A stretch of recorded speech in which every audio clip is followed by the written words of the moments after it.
but because uh, we have I wouldn't say the best slicer.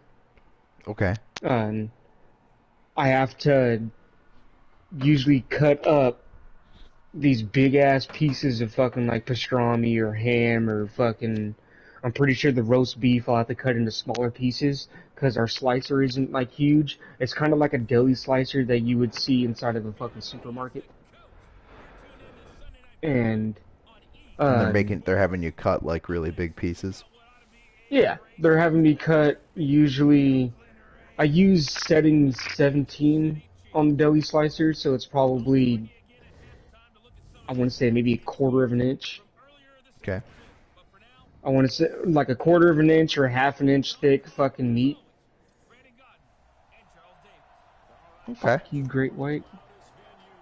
And but usually because of the amount of meat that I have to cut, it takes me probably 30 to 45 minutes to cut as much meat that I'm going to need for the day because the amount of meat that I need has to be able to make at least 120 sandwiches per batch that I'm going for. But Okay. that's only for the day. But if they want me to build to an extra day, then I'm going to need let me see. I do two hot sandwiches in the back. That's 120 sandwiches each style of sandwich. That's 240 sandwiches just for the day. So 480 sandwiches for 2 days, roughly. Okay. Now, how long does it take to like cut all the meat you need for one day? To cut all the meat for 1 day for the meat that I would need to cut when they switch me over to having to cut both styles of meat, it takes at most an hour and a half. Okay. And would you say that like how much of that would you say is getting together the components to actually starting the Um, task? Let me see. We're on the second floor. I have to go all the way down to parking level 9 What? just to get the fucking materials that I normally have to get, Okay. and that's not including uh, finding a cart that I can use to haul the materials up. Understood. Okay. So, if you were to bring up, just like you said, 3 days worth, right?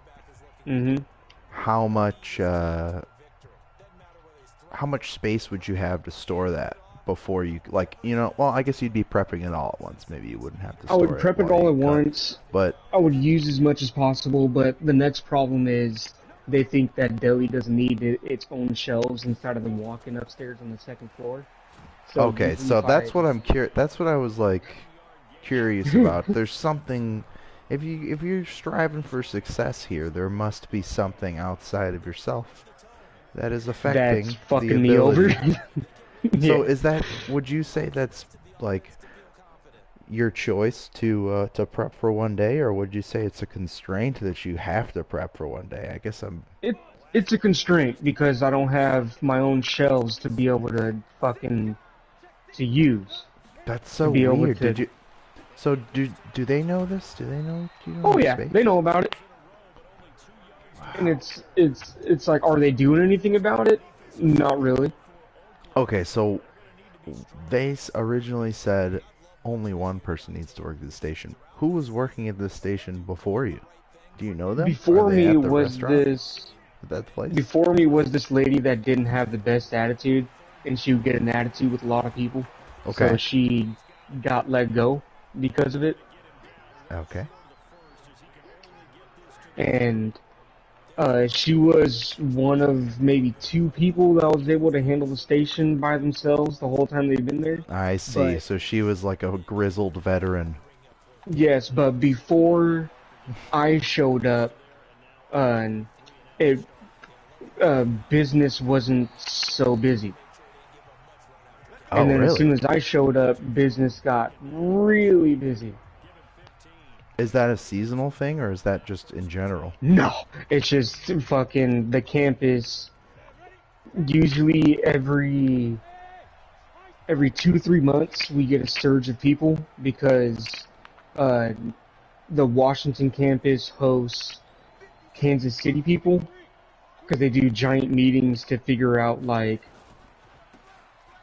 fucking accounting numbers and other places that the fucking company needs to work on and all that. So Washington State is the campus that we have is fucking huge, so they can fit all those people here. Right. So we get a surge of people every like 2 to 3 months, and it's probably been about 2 to 3 months, I think. Well, around 4 months since the lady has been there. Since the lady has been there. Yeah, when Damn, she dude. got let go, then they approached me about fucking coming and take over the station. Wow. Yeah. Yeah, I don't know. That seems like some pretty wild expectations for someone who's never worked in a kitchen. Oh yeah. Tell me about it. That's why it's like I'm trying not to fucking think about it too much. I'm like, you guys are just gonna do whatever you're gonna do, and no matter how much I bring it up um, that I feel like I'm struggling hella because of your high expectations, and I don't really have help. And the last person that they did send to help me only lasted 3 weeks because he was taking too many breaks. So I'm like, I know it's not a me problem. It's it's get the right person to fucking hire to be able to handle fucking what's going on. I need to go up Well, I here. mean, yeah, it sounds like you'd need another person on that station at least, or someone else as well to cover Or your you cover know, like if they're this gonna hire the another. times when you are a little overwhelmed, because it's one thing to, I don't know, it's one thing to work slowly. I think it's also something to be said that you need space to bring up all of the product you need at once. You should not, if Mhm. you're finding yourself going up and down, that's what's really taking the most time out of the task. If it Oh yeah. seems to, I think that's probably why they want you to get in the habit of prepping days in advance too, so you don't have to keep going down. But still, that's like, if your station is like, if you're supposed to be alone at your station and you have to prep all that shit, like, I don't know. I Right. feel like that's kind of unrealistic for someone who has not worked in many kitchens. I'll say it again. Oh yeah. I've like even like you're saying it. My dad has said it. Like my dad has been in the restaurant business before, and he's like, he's never heard of some of them taking a greenhorn and just giving them their own station. Yeah, seriously, that is. I mean, when you mentioned that, I thought you were like, you had worked there before. You had worked in restaurants before, at No. at a station like that. Like that. Yeah, I don't know. That's Yeah, my dad wasn't too happy when he found out that fucking they threw me on my own station and they're expecting all these numbers to fucking be able to pull out of my ass, and I'm like, yeah, I know. It's like it's like I like the challenge. Don't get me wrong. It's like I am starting to get better, but it would be nice if they would take like maybe the next PM person that they hire would be a person that could get me prepped for the next day. Like if I have the materials ready in the morning and I could just get straight to building, I can have everything done by fucking lunch. I'm not like slow. yeah, man. I think that's probably a good idea. Or at Yeah, least hiring another person in general, like whether it's day or night. Hiring yeah, another like person. I was shown a new technique of how to build the sandwiches faster, and with the potato buns that I'm using, one table I can do 30 per table. So roughly it's 4 tables that I got to do, and by myself I can do one table of turkeys in about 20 minutes, 20 to 25 minutes, Okay. and so I can have all the turkey sandwiches built within probably around an hour and 45 minutes. And then the pastrami, well, today was the last day for pastrami, but I'm pretty sure the roast beef isn't going to be that much more difficult. And then for when I was building the pastrami sandwiches, I can build 2 trays, well, 30 pastrami sandwiches, fucking fucking fast, like maybe 20 minutes.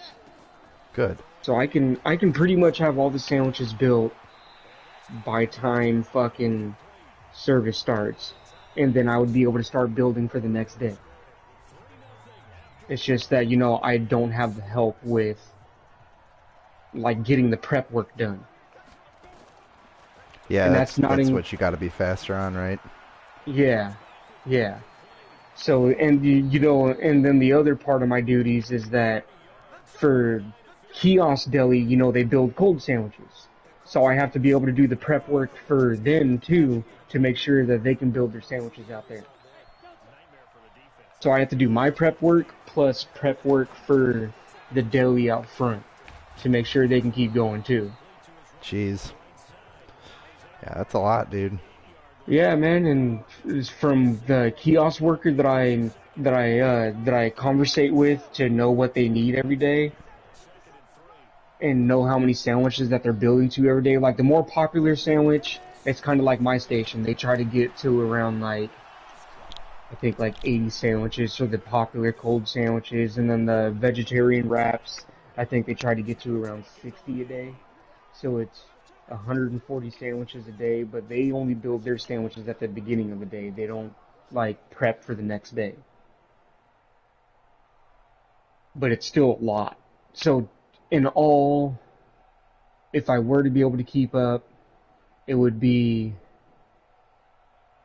probably around 620 sandwiches together from my sandwiches plus deli sandwiches every day.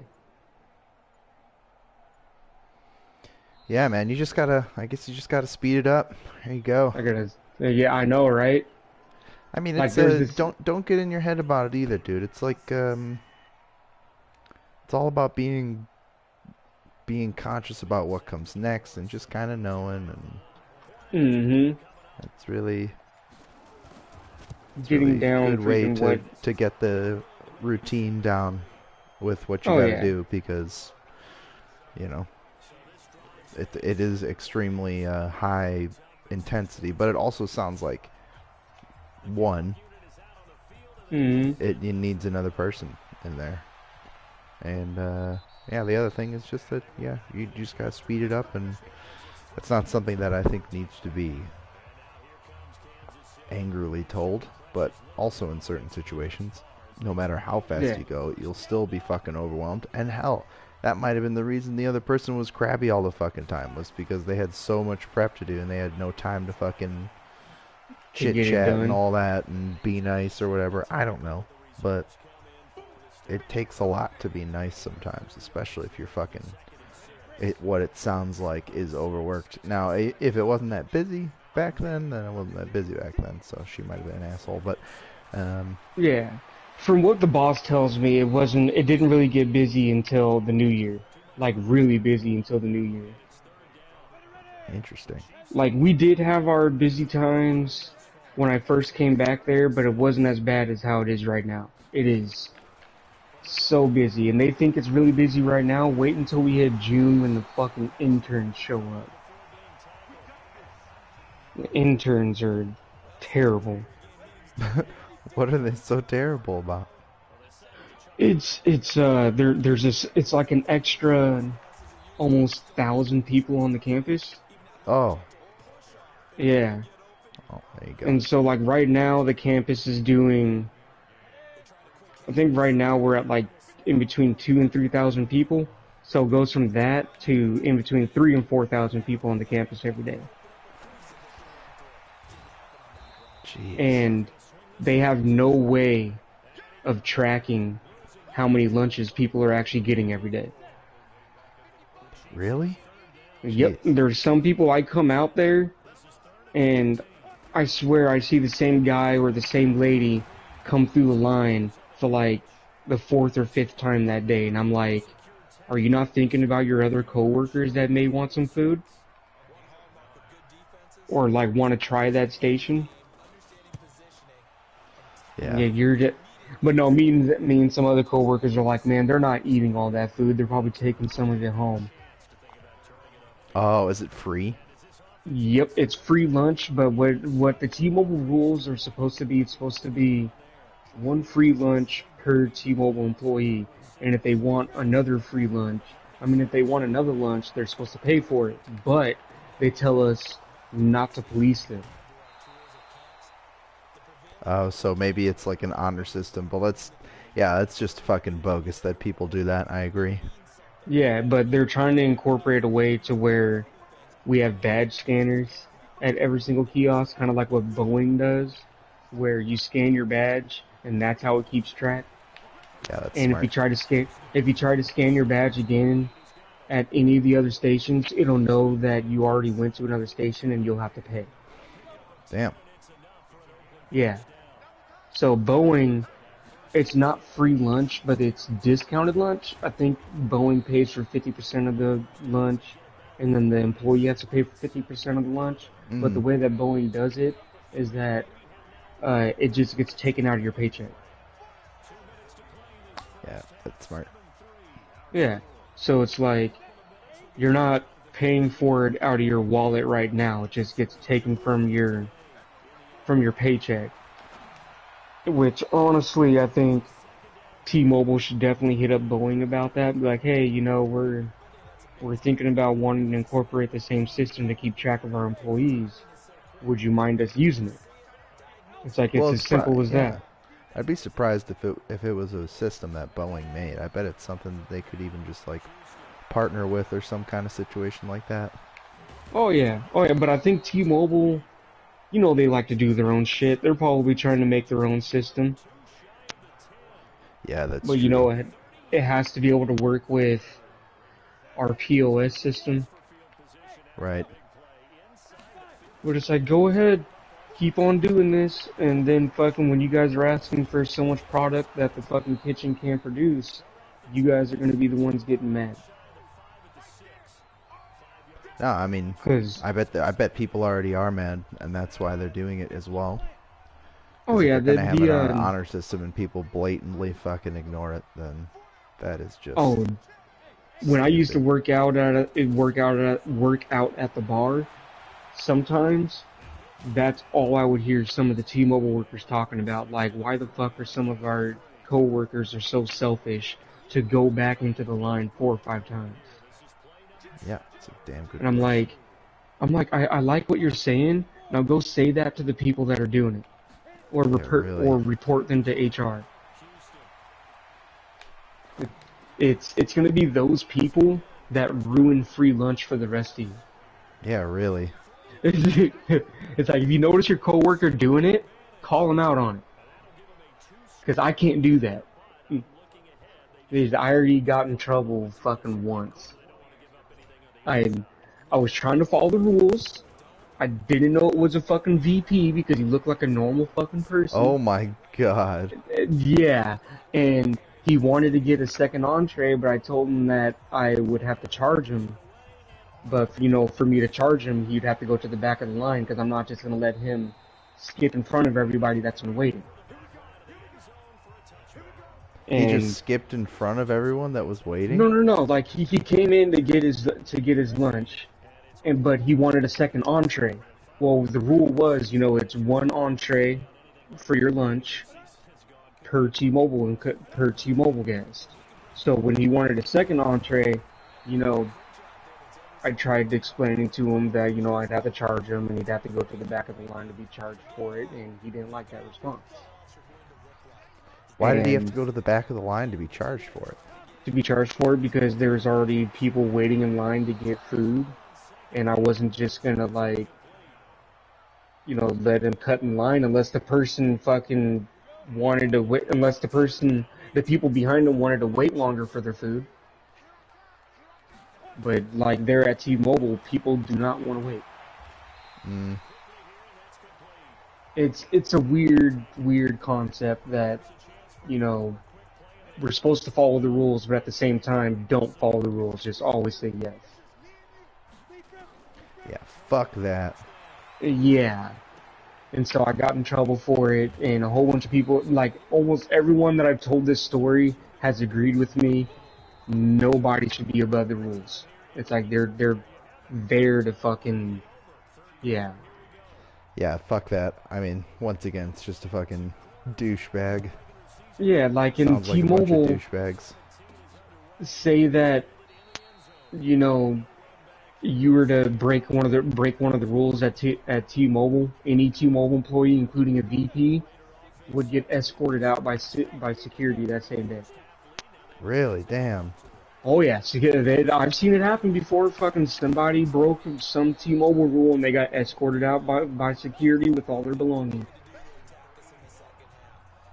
And it's like, Like, hey, that's how it is in the tech world. I don't know what rule they broke, but supposedly shit does happen on campus.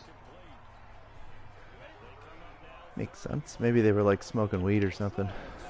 No, that was one of our employees got fucking canned for that. Security caught them fucking smoking weed out in the back alleyway of T-Mobile, and then they got fucking let go.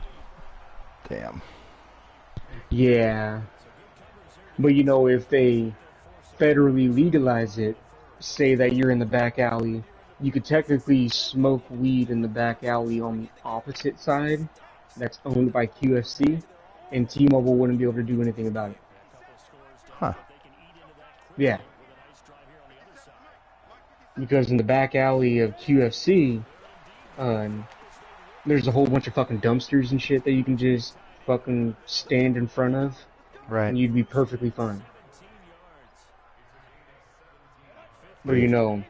until that happens, which could happen any year, like it keeps getting pushed into Congress, but you got all the fucking uppity ass fucking jackasses that made careers out of being congressmen fucking holding it back. Like, wait for the younger generation to come in. They're gonna be like, weed is technically not a gateway drug. It's your decision to fucking go do the harder shit. Yeah, alcohol is more of a gateway drug than weed is, anyhow. Oh yeah, same with cigarettes. Well, no, I think just alcohol and cigarettes just goes together well. Whenever you go to the bar, fucking people Yeah, I'd who have to drink agree and with step that. out and yeah. I'd have to agree with that. No, it's like the gateway drug is your own brain. If you can't if you know you got bad self-control, just don't do anything. Yeah, I mean, but at the same time, you could just fucking learn self-control Well, yeah, instead of that too. saying like I completely agree, but at the same time, uh, yeah, I don't know. I don't want to drink as much alcohol. It fucks my whole brain up. It fucks my whole day up. The only way that I drink a lot is if like it's planned and I know I'm not going to be going anywhere. Mm-hmm. It's like if I know I'm not going anywhere and it's planned and we're fucking having to get like my 30th birthday, fucking everyone came, well, a good amount of people did come, and I got blacked out drunk because I knew I wasn't going anywhere. My friend has a fucking picture of it, fucking sitting in the chair, fucking drunk as hell, holding a water glass, and they were all looking at me like, how the fuck are you able to balance that water glass? And I'm like, I don't know. I don't I'm remember drunk. it. But no, it was fun. It was lots of fun. Yeah, there's a few different things that I have different aspects, and people are like, Dwight, you're wrong. And I'm like, one of the aspects people don't like me saying is that, hey, I'm all for the military. I was going to join the military too. I had the mindset for it. But if you don't have the mindset for it, you shouldn't join it. Don't just join it just because you want to shoot shit and you're not going to, like, be expected to see some fucked up stuff or, Yeah. have to do some fucked up shit. It's like, if you're not ready to do that, you shouldn't join it. Like, people who develop PTSD, yeah, I'm sorry that you developed that, but at the same time, you shouldn't have joined the military if you weren't ready for all the fucked up shit you were going to see or do. Yep.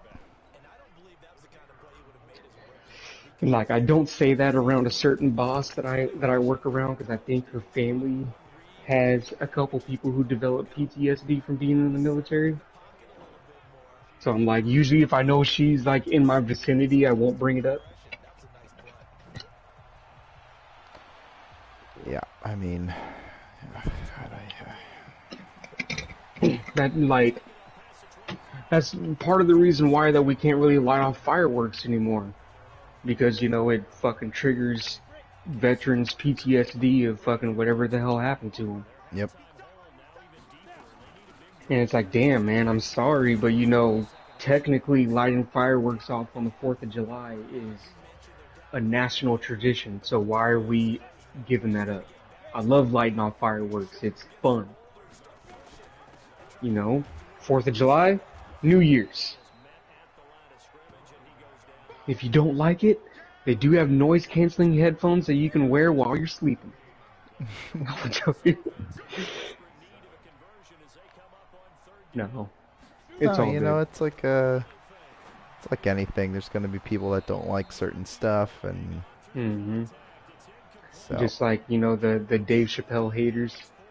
Well, and right, there's that, and then there's also like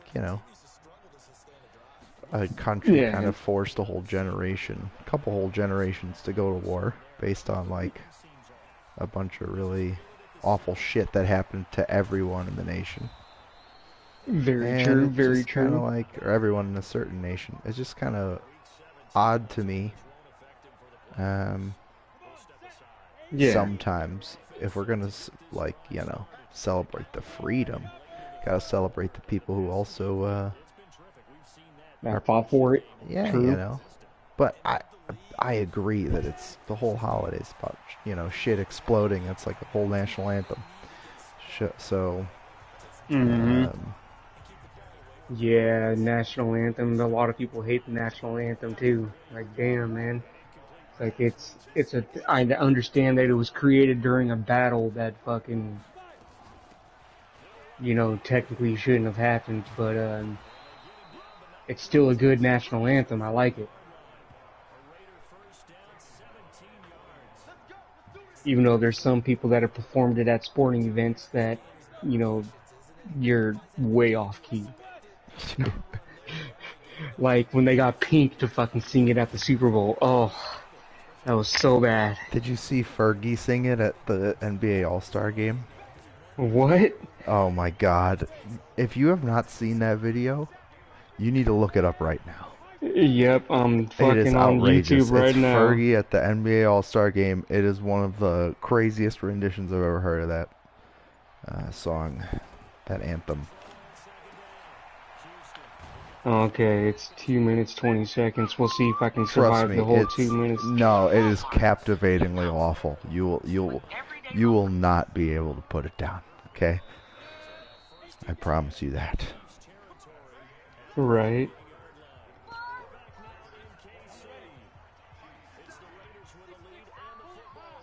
Yeah, that's terrible.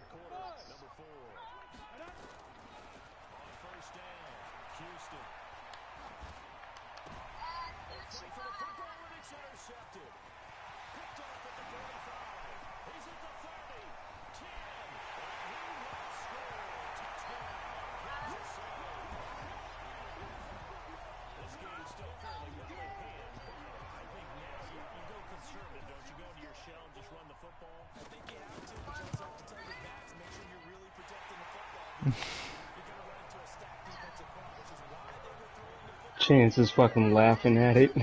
As so many people are laughing at it in the video, it's hilarious.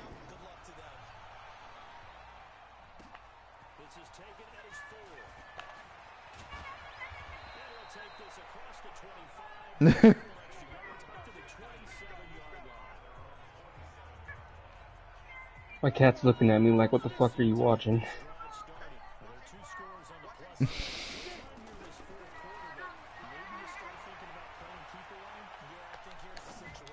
I'm guessing this is what happens when you don't fucking sing for fucking years. Yeah, right. Something. It happens when something happens. I don't know what. Well, it's like she got in trouble a long time ago for fucking some of the stuff that she said, socially. Right. Wasn't it something about the Jews, or maybe I'm imagining that? I It can imagine it that. it was something fucked up. I know that. I'd have to look it up on Google. The reason why she fucking fell from her popularity.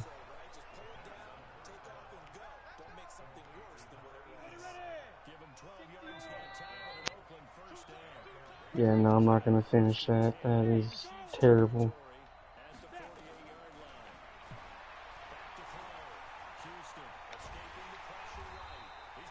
Yeah, why the hell did she fucking um fall?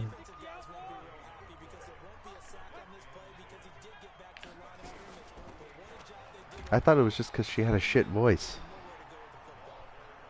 I guess I was It wrong about wasn't that. it wasn't totally that. Maybe I'm wrong about that. I can't hit a lot of the notes she can hit, I guess, right? Right? But should I be compared to Fergie? Probably not.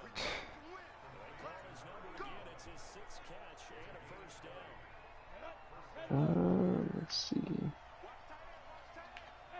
No, not that one. Fergie Senior Dick.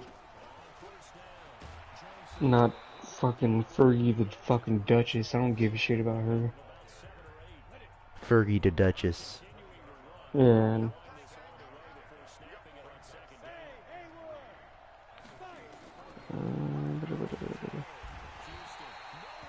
I do not care about your beginning or anything like that. Your career. There we go.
Alrighty, Wacko. I'm gonna log off for the night. I no,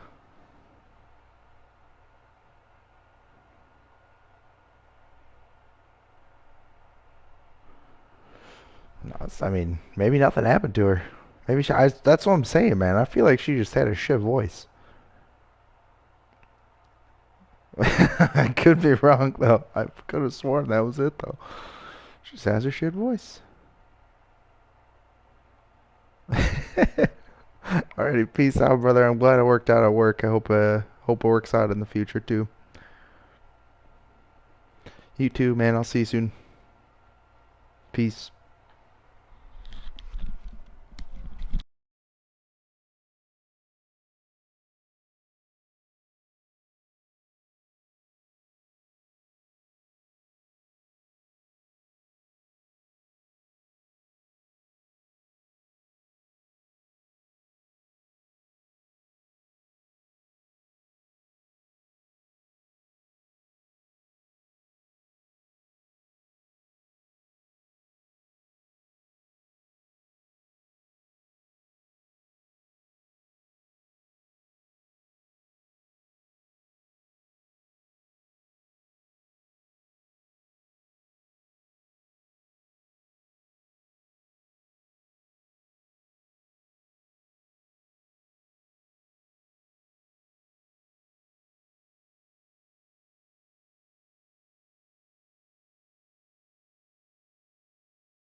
hitter here. It's complete. And from the 25, they work this to the 29, a gain of 4. That throw good for 4. It's second down. Second down 6 at the 29-yard line. Second and 6, just inside the 30. 2 minutes left to play in this football game here on EA Sports.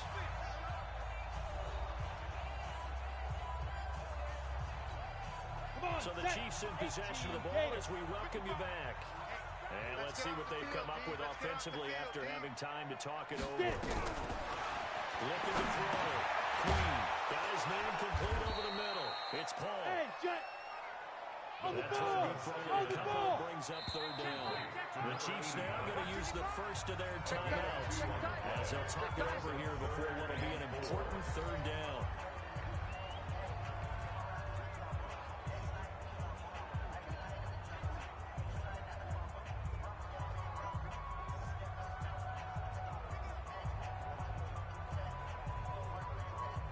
Ready?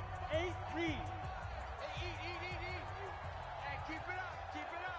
Operating from the gun. Queen. And that will be incomplete. Another wayward pass. You know, things started out poorly in this game, and to be frank, they just really haven't gotten much better. And all that does is embolden the secondary. They feel good about what's going on. They just play better and better. Get him down, but not before he takes it across the 40-yard line. And a long-yard pickup, and it's enough for the Chiefs' first down. He's going to hit his man out of the backfield, complete. I know most of the time when the ball's in the air, you're thinking wide receiver, tight end, but running backs, they can be a big part of any passing offense nowadays.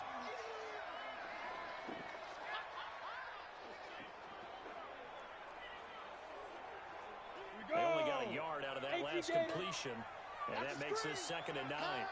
Switch. Second and 9 now.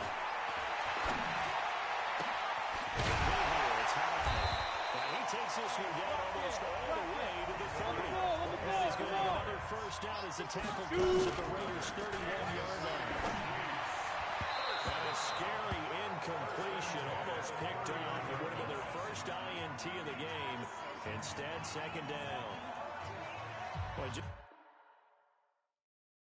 seems like all game long there hasn't been a lot of sync quarterback to wide receiver on this side of the football. They haven't been on the same page, quarterback and receiver. They haven't been on the same grease board when you draw plays up. They haven't been on the same surface template that you look at on the sidelines. Nothing's worked for them. They've got to find a way to start matching each other's movements. A really nice gain of 25 yards. You don't see me in your nightmares, son. From the gun, Queen. That's complete to Williams out of the backfield. And he takes this into the end zone for a Chiefs touchdown. A great play there. His 3rd touchdown now on the year. And the Chiefs are able to draw a bit closer. I'm not sure win-win is the proper term here, but it certainly felt like it. They got the touchdown they needed. But if I'm on the defensive side of the ball, okay, you got the touchdown, but it sure took you a long time. Yeah, because offensively there, you're probably hoping for a 1 to 5 play drive. That one ate up a little more time than they were hoping. You're exactly right, and if you have that 1 to 5 play drive, you actually build up momentum and even more hope. When they had to slog their way downfield, they got the touchdown, but it's almost like, yeah, you know, doesn't feel right. Exactly. They knew they needed a miracle. They had to have that onside kick. They didn't get it. Well, as we knew, even before they put the toe to the leather on that one, their chances of getting that done, slim and none. And I do believe we saw Slim just leave the door, didn't we? We did indeed. I think we're down to none. They'll go on first down. It's Joseph. Now a second timeout called for by the defense. As they'll stop him with a little over 30 ticks to go in the football game.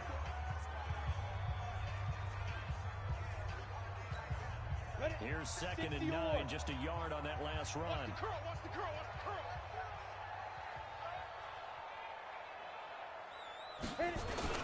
They'll keep it on the ground. It's Joseph. The Chiefs quickly now going to use the last of their timeouts as they stop it with 28 seconds to go in this football game.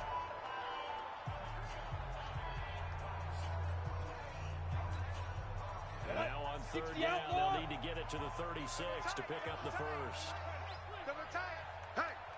Hey, we got 4. Now a handoff here to his running back. And he gets this inside the 35-yard line. The Raiders going to use one of their timeouts. It's just their first. They've got 2 more to use here in the final stages. Yeah, it's fun to kneel down in front of your home crowd, but when you go on the road, that band of brothers attitude, right, just us against the world and get it done, how happy are they? I remember a coach at a previous stop telling me, you get a win on the road, doesn't matter the opponent, get out of there like you stole something. And they did in this one. So this one, a victory for the Oakland Raiders. And I know I'm not breaking any news when I say that any road win in this league is a good one. No doubt. But it's a double bonus when you get a victory on the road in your division. And when you start a season, each team breaks down their schedule in different ways. Some do it every 4 games, right? Let's go quarterly. Others say, listen, we've got to take care of our home field. And, you know, out of a 16-game season, if you get 8 at home, let's at least win 7 at home and split our road games. That's what you're trying to get done. So you're exactly right. A road win, precious, especially within the division. So for Oakland, a final win here means they'll finish at 14-2. And now they'll have the week off as they get set to go after a Super Bowl title. Meanwhile, for the Chiefs, it'll be a 10-loss season as they wrap up 6-10. And I think you have to say, ultimately, this was a team that really underachieved. Thanks for tuning in, everybody. Alongside Charles Davis, we thank our entire crew.